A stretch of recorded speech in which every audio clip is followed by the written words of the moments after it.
Yo, audio quality enthusiasts, I'm still under a desk. Microphones? What are those? They sound expensive. But speaking of audio, music! The funky, cheeky air that makes your ears do things. I've never really got the hang of using music composition software, which is a bit of a problem because I'm busy making a game by myself.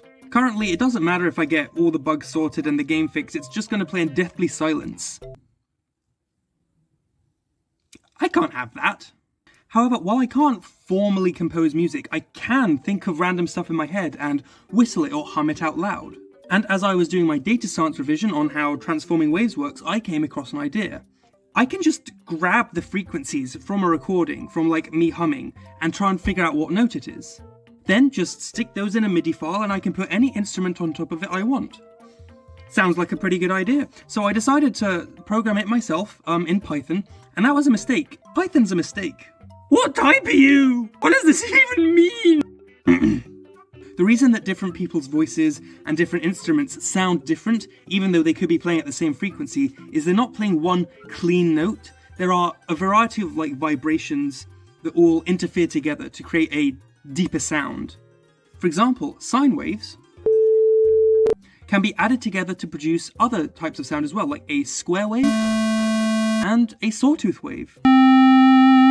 In fact, every wave, from a singing voice to a piano to a chainsaw, which I guess is now a musical instrument, can be made by just putting these two trigonometric functions together at different frequencies with different coefficients. This is called a Fourier transform. So all my code needs to do is find these Fourier coefficients, locate the largest one, figure out what frequency that is, and that'll give you your note, right? No, it won't. Oh my fuck, it sounds horrible. I guess I'll need to try some other approach. To start off with, I need to record audio from Python. A lot of libraries exist for this, but they all want the amount of time that you want to record before you start recording, which is a bit problematic because I don't want to have to whistle the melody twice, once to get the timing and once to actually get the notes. And some of them sort of offer a way to do this where I can stop it midway through, but the documentation is shit and dumb, meaning that their code is probably shit and dumb, and no one's going to use it. This problem is going to come up a lot. Eventually, a friend recommended me PyAudio, but PyAudio runs on Python 2, as opposed to the more modern Python 3, because unlike every other programming language in existence, when they add stuff to Python, it doesn't work with old versions of Python. After installing some third-party plugins and libraries though, everything eventually worked. I can now gather my data and put it in a .wav file, which just stores positions on a wave for the computer speakers to play. I tried some tricks on my own to try and find the frequency, look for repeating patterns, measure gaps between largest peaks, count number of times you've crossed the x-axis, but nothing was working. And then, while searching the sacred texts, I found it. Orbio. It could do exactly what I needed it to do. It was perfect. And so, I got to work.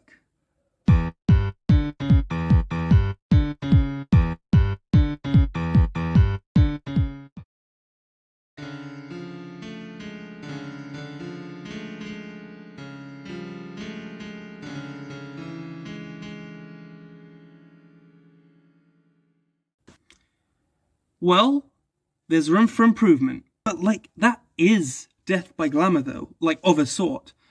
I'll be real, I don't know what half the data in this library is. I don't know what it's giving me. The documentation sucks gigaschlong. I'm basically just piecing this together from examples they give us, but those examples don't have comments, and some of them don't even work. There's probably a better method somewhere of fixing this, but I can't find it. But I can think of a way to fix it. Noise reduction. Look at all this noise. I mean, this in particular, when I say noise. I know that this entire thing is audio. It's by definition all noise.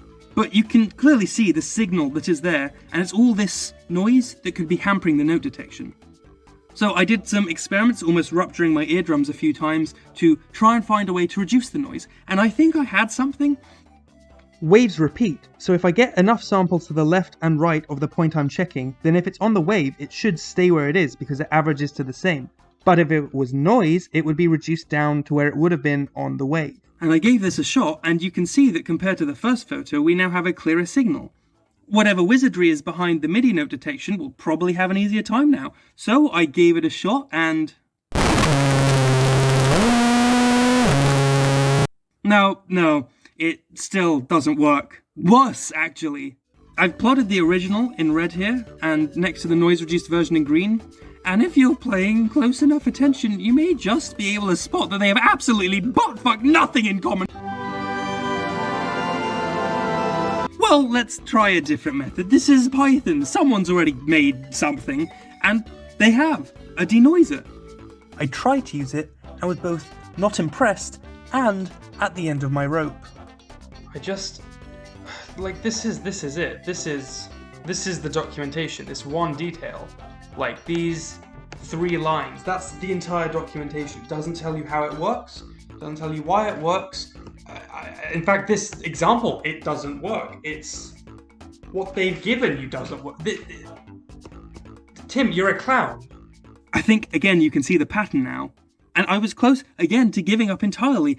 But during my 31st search of get pitch from wave on Google, I came across a new result. CREP.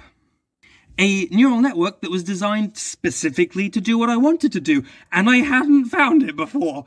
It splits the signal up into little sections and returns the frequency, exactly what I want it to do. This means that my entire last week of research was for absolutely nothing, but at this point, I'm happy that it's over. Installing it was a little bit scary, and there were some errors until I cheesed it into working.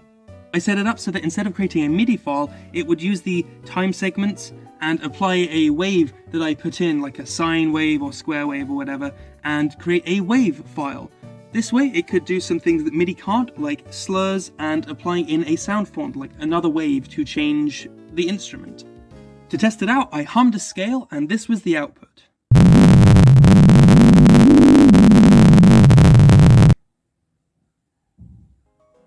Can you vaguely hear a scale behind that noise? It is there, so it is working. But something's clearly amiss, and if you look at a graph of the wave file, I think you can see what it is. I was keeping track of how long we'd played the piece for so that I could put that into the wave so that it would match up, but obviously if you're changing the frequency, it's never gonna match up. To fix this, I treated each wave segment, instead of a segment that can be mashed together, as points in time, and you slowly extrapolate between them as you go on. And after briefly forgetting how the plot library works, I was able to confirm that this did in fact work. To celebrate, I whistled in some Megalovania, and here's what I got.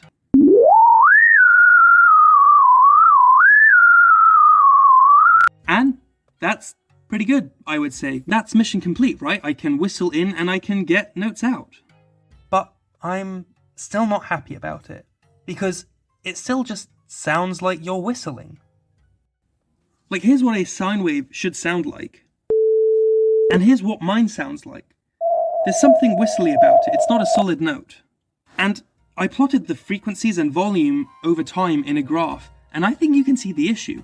Especially if you look at one sustained note, its frequency is about as stable as Gme's stock market, and the volume isn't doing much better.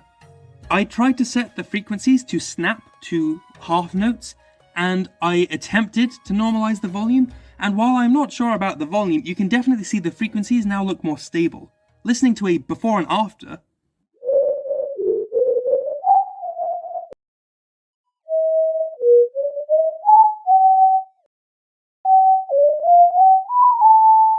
I think it's better.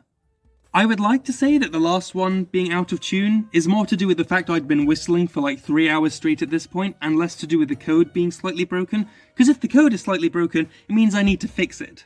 And so here are some renditions of game music I had put through.